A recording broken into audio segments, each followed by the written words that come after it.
سورة الفيل. أعوذ بالله من الشيطان الرجيم. بسم الله الرحمن الرحيم. ألم تر كيف فعل ربك بأصحاب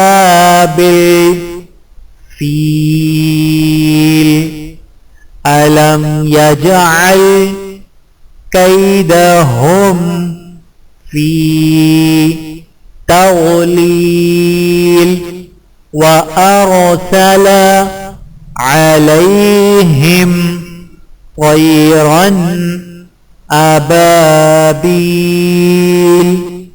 ترميهم بحجارة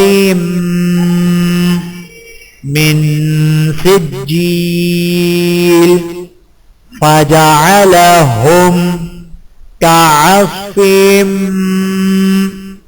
مأكول. أعوذ بالله من الشيطان الرجيم. بسم الله الرحمن الرحيم.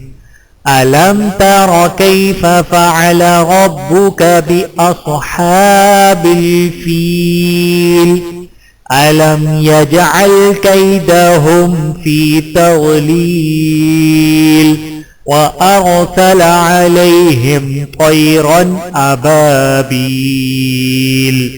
ترميهم بحجارة من سجيل فجعلهم كعصف مأكول.